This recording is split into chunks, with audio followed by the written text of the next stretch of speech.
Summertime. Så du min, og jeg vild med dig. Summertime. Honey, solen danser, du og jeg. Hi there and welcome to your modern shaman Maria in RainbowLand. This is the weekly heartful report from the week that starts at the 21st until the 29th of August 2018. Here with a new setup. We will have a new sort of report, and it's gonna be called 7 Signs of the Week, because each week we will have 7 things I will go through that are significative for this week, or the week we are going through. This week will be filmed from the home in Denmark, close to the forest, and you will see some nature wonders instead of my face this time. And it will take you into yourself and your core and create peace while you listen. So, this week we will have, first of all, the general overview, the main point of the week for the report. Number 1. Number 2, Sun. The Sun is moving into an earth sign, into Virgo. What does this mean for your sign? Number 3, Mercury. It is going direct. Ooh, yeah, from last week. It is sextiling Venus. And it's squaring Jupiter, a benefic planet. So, number 4, Mars is direct later on this week in Capricorn. Ooh, still blows from Uranus, but in a new light.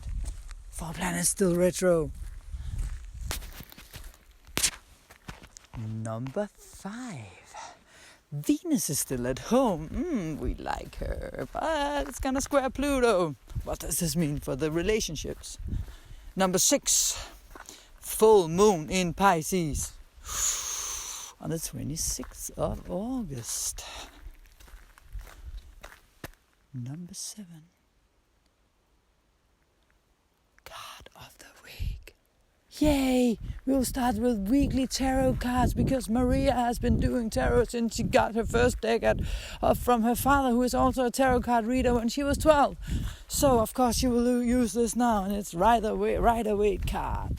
Yeah, that is the extra of this week, but it will be every week from now on that we will also take a tarot card for each sign. So these are the 7 signs of the week. And now we start with number 1. Are you ready? The overall view for all of us. Yay! And this week, my main theme will be man plans, God laughs. And do you know what I mean by that?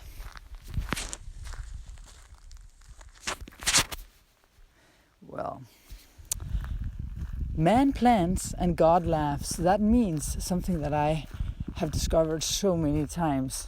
We can want and desire this and that and that and this with our little human egos. And for sure we will, because we have Jupiter in Scorpio.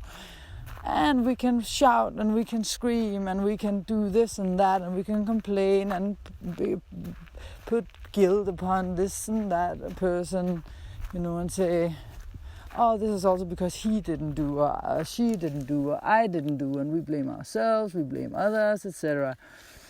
But when it all comes down to it, I've said it before, then what I can see as an astrologer is that there is a plan. There is a plan. So you can scream and you can shout, but your higher self made a plan with God before you came here, and you can call it God or whatever. I don't care. I am not talking about just, any kind of 3D God that wants your money.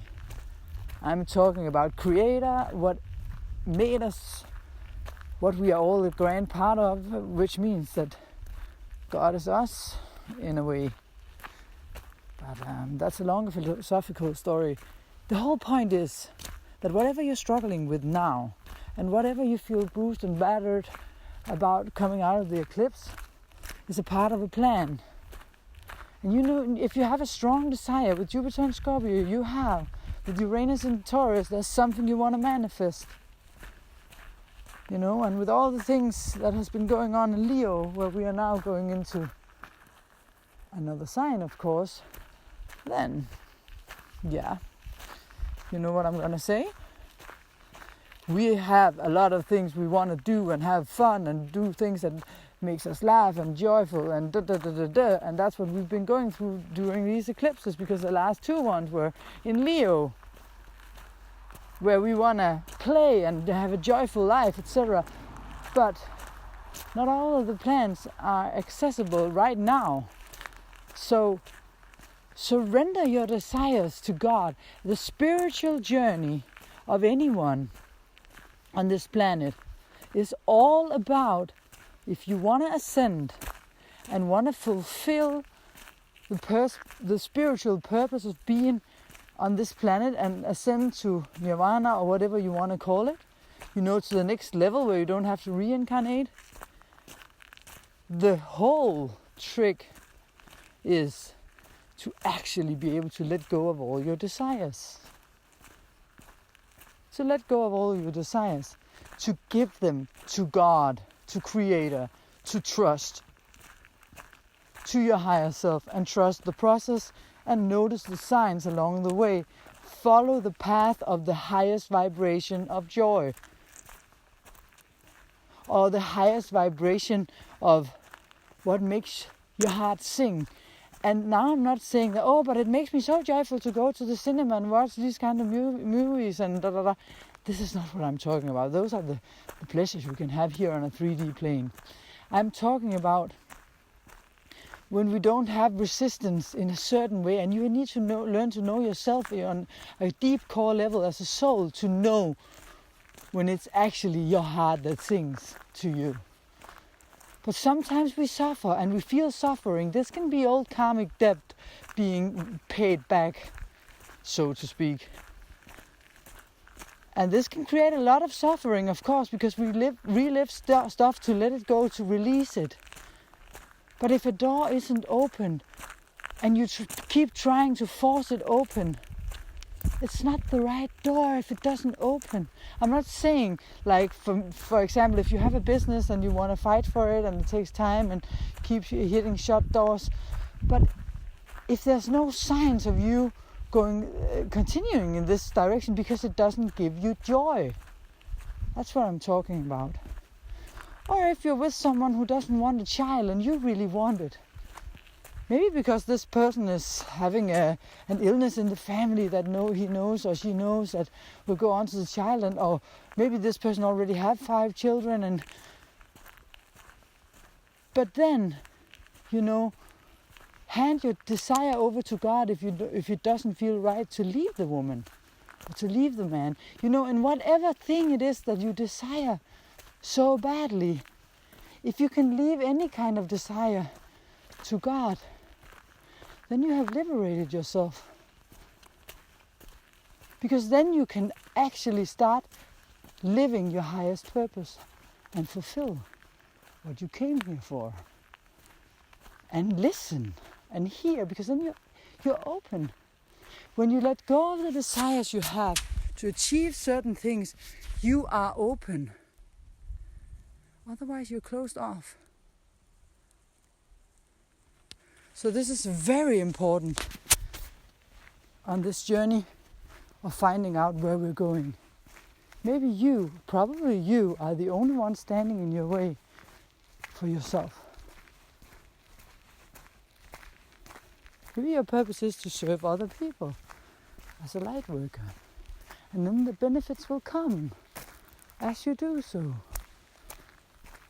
Give all your cares and worries and desires and things to God, is what they always taught us. And then the world will land before your feet. Because then you're empty enough to see the beauty in the things that you already have. And you attract more of the beautiful things. And you will see that the things that you didn't think was beautiful, or you didn't recognize or realize that you actually had in your life, was actually already the gifts that you wanted. But you kept complaining because That is just the nature of us as human beings sometimes. You know, my dad used to call it the law of unsatisfaction. You know, that is what we are so good at. Limiting ourselves as human beings for that matter. Okay, so no matter how spiritual you think you are, we are all in a process. No matter how far you think you've come, we are all in a process. I don't think that anyone got out of this eclipse without feeling bruised in some one way or the other. I hope that you see why and that you are in a good new direction for yourself in your life. After the eclipse, we all woke up to some realities. And them realities we need to learn to accept. Everything is possible in the right order, but not everything is possible in the same life. We really need to feel into what is actually the purpose and point for us in this life. We cannot get all lives gathered into one. Freedom and space and 10 children at the same time. Being a known musician and being a very personal and private person. It's a retrograde phase. It's time to stand face to face with ourselves. So don't focus too much upon, but he also said, and she also did, and they also da. Put your focus and intention inwardly.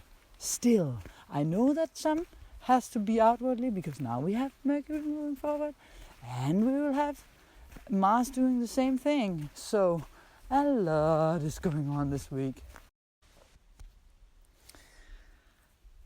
So, number 2, Gemini. The sun is moving into an earth sign. Ooh, and that is in your 4th house. So it's going from the fiery 3rd house, Leo energy, where you're like on the stage talking, you're in your right, element, and now it's moving into your 4th house. The more peaceful, personal part of your horoscope. So that is a little interesting. And especially because it's making a grand trine. So maybe it's going to ground out some things that for you have been, don't mind my English, which for you have been needing to find some grounding because the grand trine is in earth signs. I mentioned the Uranus Saturn trine last week as well and before that. So it's nothing new with those two guys, but when you add it up with the sun moving into Virgo in your 4th house, we now have the 4th, the 8th and the 12th house activated for you guys. And that means that you're going to be grounding your emotions, your physical world, your spiritual world in a, where you are more inward and more quiet, meditative, and it can give you some innovative ideas through meditation, through when you sit on your own, walk in nature on your own, do whatever makes you go into that state where you don't think. I know it's a lot to ask for the Gemini, but when you go into that stage where you don't where you don't think, but you just receive, then Uranus, bam, can come with epiphanies, sudden ideas, sudden input that will inspire you through something that you feel in your heart, or you get in contact with your higher self, which knows it all. That's the whole point. Every time I get a client, I always start out with that you know all the answers. You don't need an astrologer. But you come here probably because of a crisis. That's often when people come. And you are standing in a hole you cannot watch. From that hole, you cannot see clearly. So you come and ask me for what you already know. But here with this constellation, maybe you will actually manifest physically in your head and in your 3D world something that you already know, but you forgot when you got born into this body. So this is a time that if you give yourself the space and the room in your day-to-day life to actually go in and feel your emotions, have meditative times. Oh, pardon. I'm sorry. I just got something stuck in my throat. Then you can really benefit from this. Okay, so at the same time, what is very interesting for you, because it's your planet, is that Mercury is direct. It was already last week, but it's making a sextile to Venus. So we still have Mercury in your third house, moving direct over the part of the, still over the part where it already went retrograde. So it's the third time it's passing an issue that now is seen in a new light. And at the same time, it's sextiling Venus in your fifth house of romance, children, creativity, daring to be innovative in a way where you follow your heart. Of course, it's also making a square, Mercury to Jupiter. But since Jupiter is at the beginning of the week, but since Jupiter is a beneficial planet, even though it's a square up there in your sixth house, then at the same time it can also bring about something good in your day-to-day life that can feel like a struggle in one way, but actually when you look upon it with the right glasses on, it's a gift for you. Maybe it's some new responsibility that comes into your life. It could be like a baby is born and you have to now every day wake up at 5 and make whatever for this baby if you're the man or the woman. And it's tiring, and that's the squarish part, but it's just at the same time the biggest gift of your life. But it doesn't have to be that grand. I mean, depending on how much you're affected by the transit. This was one of the huge ones, I know. But it could also just, be minor things that gives you better routines in your day-to-day life. Or, health-wise, makes you make a decision or a choice that you benefit from. But again, with a square like this, Mercury square Jupiter, don't try too hard to push through with something that has to do with other people, Okay, so but again, Mercury, your ruler, is forward in the flow, so that's nice. And Mars is direct in Capricorn at the end of this week, at the very end of this week, of course. But this is also a nice thing, because if anything has been stalling in this area, because Capricorn is your 8th house. So these are very deep things for you, and where you are passionate. So it can also bring about the drive in you and bring about you acting upon what you really truly want to manifest, what you really truly want to, desire. And it can also bring about some flow in the shared income, the shared resources with other people.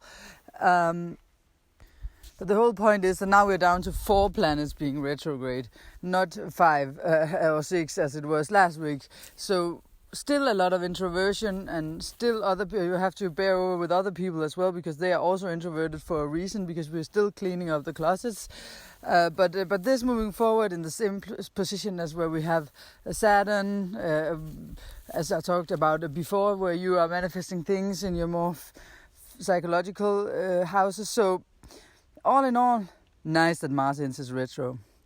Number 5, Venus is at home. Yes, I already mentioned that, but it's squaring Pluto. So Venus in your 5th house is squaring Pluto up there in your 8th house. And that makes me think about that you could have some really, really romantic situation with your partner, or a new partner, where it's really, or someone that you meet and flirt with, where it's very deep and very intense. Or it can also be a business and pleasure, gets into a combination of some kind, where there's a pleasure within, a business situation or something. But the tension creates a drive, and a want, a strong desire, perhaps. But remember that if you are the one who desires someone, just make sure that they want the same thing as you, so that you don't take advantage of them. Pluto has that thing, so make sure that it comes from the right place. And it's only good, if the other person wants the same thing as you. And it can also have something to do with money, since it's the 8th house.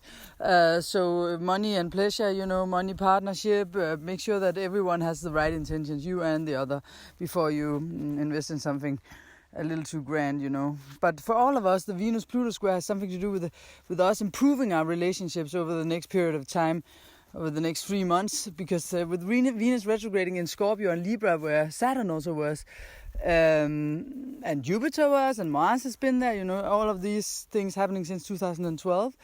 Mars retrograded there 2 years ago. We now have Venus closing up this cycle right here. Not now, but as we get to October, November, and it will finish around the 18th of December, it will be out of its cycle, out of its shadow phase. So it's very, very, very important for us to make that change within ourselves now in regards to our relationships to other people. I'm starting with the man in the mirror. Oh yeah. That's what it is. Michael Jackson, starting with the man in the mirror. You have to start with yourself and don't point fingers, because it's an introverted time still with 4 planets retrograde. And this means that we have to look inwardly. And so good luck with that, I must say. Then we have a full moon in Pisces.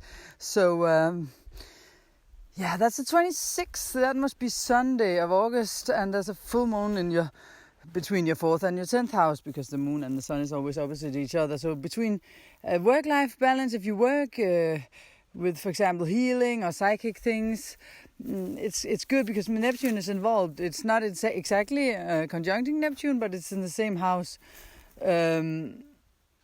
So of course Neptune is very good if you're into that kind of sector. But if it's something to do with the work life or your career or something where you're not working with these kind of things, your face in the world, because it's in the 10th house, so it is. The worldly life will come up during this time, and you will, feel an urge perhaps to focus upon which legacy it is that you leave behind in the world. Are you really the one that you want? And for a couple of weeks you will have your focus upon this. But just remember to balance your home life and career life. That's always the case with oppositions. We have to balance between the 4th, home life, personal feelings, and the face in the world where you are out with other people. Balance that. So, what do we have? Number 7, the card of the week. And you have Ace of Cups. That is wild, because this is the second card I drew. Of course I draw them randomly. It's like some astrologers always say, I didn't even check. No, we don't check. The thing is that we always get the right cards, I've had these cards since for 27 years. I was only 12 when I got these cards, and they always fall out right. Either they fall out or I draw them. But anyways, you got the Ace and Ace of Cups. And the Ace of Cups is so funny because it's so fitting and suiting, because as I said to you, in the 4th, the 8th and the 12th house is the grand trine this week for you. And these are the emotional houses. And what are the cups? That is emotions. And these are the 3 only emotional houses there are falling here, and you get the Ace of Cups. And the Ace is always a new beginning, a chance to start all over with full throttle. And it's, like the Holy Grail, this image. If you check out the image, you can see it's kind of like the Holy Grail. So the cup is being put out, and it can be filled up with a lot of amazing experiences emotionally if you allow them to be so, and if you allow yourself to transform. Since we have Pluto involved in your 8th house, it's about transformation is what I'm getting here. It's about your deep inner transformation emotionally. Allow it, dare it, out of your head into your feelings, Gemini. Yes. So you have to know that the gifts you get right now are more spiritual than material. So stop wanting anything else than what you're getting. You made the plan. Thanks for watching, Gemini. Don't follow trends, follow your heart. See you next week. You're Martin Shaman, Maria and RainbowLand, checking out from was in Denmark. Sommer, du er min, og jeg er vild med dig.